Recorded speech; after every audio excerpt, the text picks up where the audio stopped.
In the last lecture, we learned about while loop. Now in this lecture, let's talk about the do while loop and how it is different from while loop. So in the last lecture, we learned that there are three loops in JavaScript: while loop, do while loop, and for loop. We already talked about while loop in our previous lecture. In this lecture, let's understand do while loop and how it works.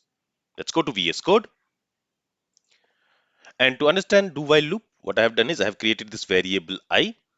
I've also created this user array which we created in the last lecture.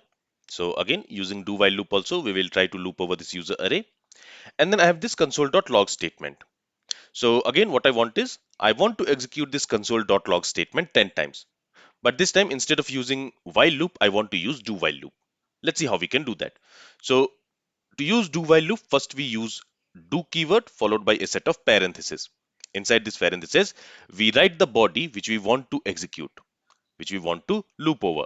So here I'm going to cut this console.log statement and I'm going to put it inside this body. Okay. And after that, we use while keyword. After the body, after the closing curly braces, we use while keyword. And there we specify the condition. We want to execute this code 10 times. So here I'm going to set the value of I to 1 and I want to display value of I is 1, value of I is 2, value of I is 3 till value of I is 10. So till the value of I becomes 10. So for that here I'm going to write the condition that value of I should be less than equal to 10. The initial value of I is 1 and the final value of I should be less than equal to 10. So here first we are writing the body and then we are checking the condition. So what will happen here is when this code will run and when this do while loop will be encountered, first it will log this message once and after that the condition will be checked. And if the condition returns true, then again this body will be executed. Again the condition will be checked and again if the condition returns true, this body will be executed.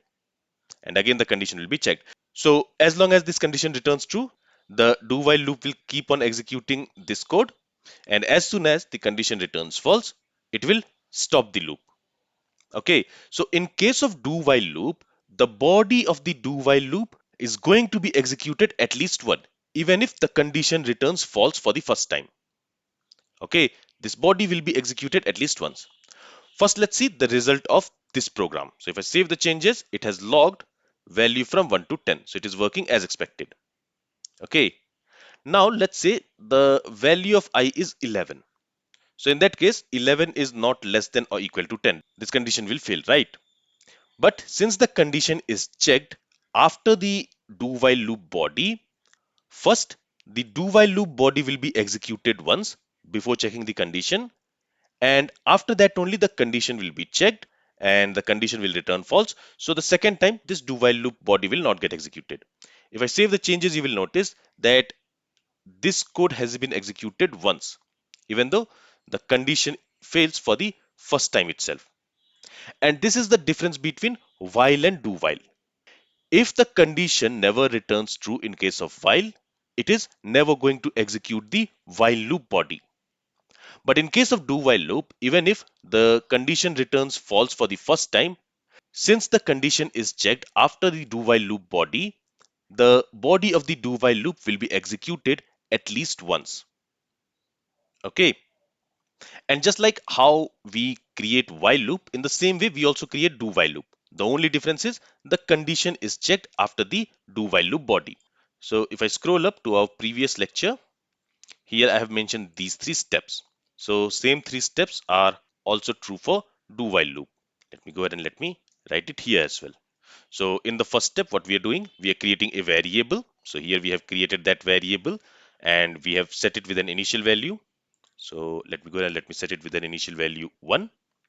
Here in the second step, we need to increment the value of that variable because here in case of do while loop, the body is getting executed first. So in the body, we need to increment or decrement the variable value. So here you can see in the do while loop body, we are incrementing the value of I. And in the third step, we are going to check for a condition.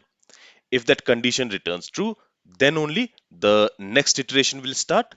But if the condition returns false, then the next iteration will not start and loop will stop. Okay, and we are checking that condition here. So this is how do while loop work. Now let's try to use this do while loop to loop over this users array. So here, let me go ahead and let me comment this do while loop, and let's write another do while loop. So for writing do while loop, first we write do, then we specify the body of the do while loop, and after that we use the while keyword to check the condition. Now here, what should be the condition? So for the condition, again, I am going to create a variable. I'm going to call it index. You can name it anything. You can also call it as XYZ anything. And since the index of the element of an array starts from 0, I'm going to set this index variable to 0. Okay. Then inside the body of this do while loop, I am going to write the console.log statement, and I'm going to access the element of the user array using its index. So here I will simply use the array name, which is user, followed by a set of square brackets. And for the index, I'm going to use the value stored in this index variable. Okay. And after that, after we have accessed the element at that index, after that, we also want to increment the value of this index. Otherwise, the index will always remain 0 and this loop will never stop. Okay, so here we are going to write the condition as index should be less than the length of the array, just like how we did it in our last lecture. So here, let's say index should be less than user dot length.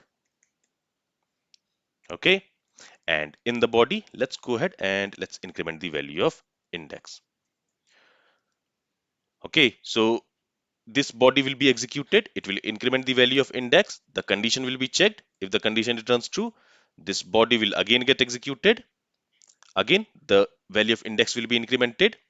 And after that, again, the condition will be checked. If the condition again returns true, the body will be executed. If the condition returns false, the loop will stop. So if I save the changes, here it should log each element from this user array, as you can see. So this is how we can use do while loop to loop over an array. So remember that the do while loop should only be used when you want the body of the loop to be executed at least once, regardless of the condition being truthy or not. Usually, the while loop is preferred. So the difference between while loop and do while loop is that the while loop will never execute if the condition never returns true. But do while loop will execute at least once. The body of the do while loop, it will execute at least once, even if the condition never returns true. And the second difference is in the while loop, the condition is checked first and then the while body gets executed. But in case of do while loop, first the body of the do while loop gets executed and then the condition is checked. So this is all from this lecture. If you have any questions, then feel free to ask it. In the next lecture, we are going to talk about for loop. Thank you for listening and have a great day.